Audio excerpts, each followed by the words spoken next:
सूर्य उपासना के महापर्व मकर संक्रांति की आपको ढेर सारी शुभकामनाएं। मकर संक्रांति पर हम दान देते हैं।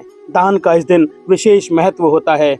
दान क्यों करें, कितना करें, कैसे करें, ये सवाल हमारे मन में कई बार आते हैं। तो इन सारे सवालों का जवाब आज इस वीडियो में आपको मिलेगा, तो वीडियो में अंत तक बने रहें।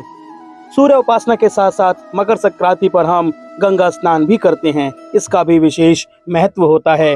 गंगा स्नान के बाद हम दान करते हैं। इस दान का भी एक अपना अलग ही महत्व है। इस दिन सूर्यदेव दक्षिणायन से उत्तरायण हो जाते हैं।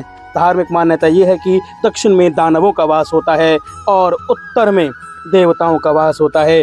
देव द्वार खुल जाते हैं, इसीलिए इस दिन दान दिया जाता है और किए गए दान का सदकर्म हमारे लिए फलीभूत होता है।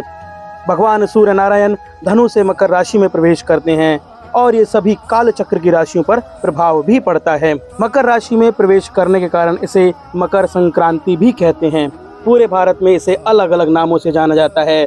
तो कहीं इसे खिचड़ी, कहीं पोंगल, कहीं उत्तरायणी के नाम से मनाया जाता है। इस दिन लोग गंगा स्नान करते हैं। शास्त्रों में इस दिन दान का विशेष महत्व बताया है। हमारे पास इसके कई उदाहरण भी हैं जो दान देकर अमर हो गए।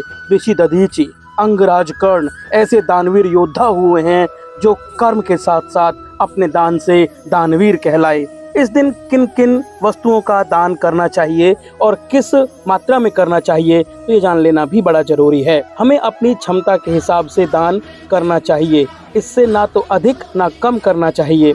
मन में ये भाव बिल्कुल भी नहीं आने चाहिए कि हमने दान क्यों किया।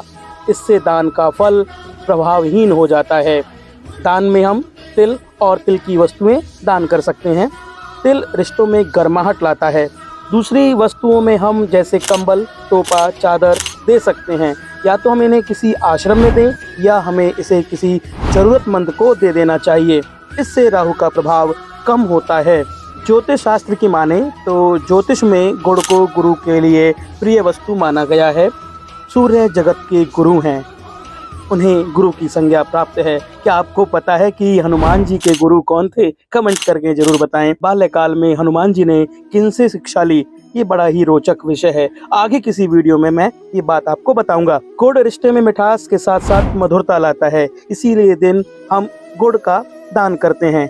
खिचड़ी दान से शनि शांत होते हैं और शनि की 7.5 और ढैया से मुक्ति मिलती है। अपनी श्रद्धा के अनुसार हमें खिचड़ी का दान करना चाहिए। अगर हम घी का दान देते हैं तो हमारे करियर में, हमारी नौकरी में और हमारे जो कार्य हैं उसमें भौतिक और आर्थिक लाभ की प्राप्ति होती है। हमें कुछ सुविधाएं प्राप्त हो सकती हैं। तो आप अपने मुताबिक, अपने हिसाब से दान देकर मकर संक्रांति का पर्व मनाइए। हाँ, पतित पावनी गंगा में स्नान कर अपने मन को कोमल और हृदय को स्वच्छ कीजिए। आपके लिए सूर्य उपासना का ये महापर्व ढेर सारी खुशियाँ लेकर आए। ओम नमो सूर्याय।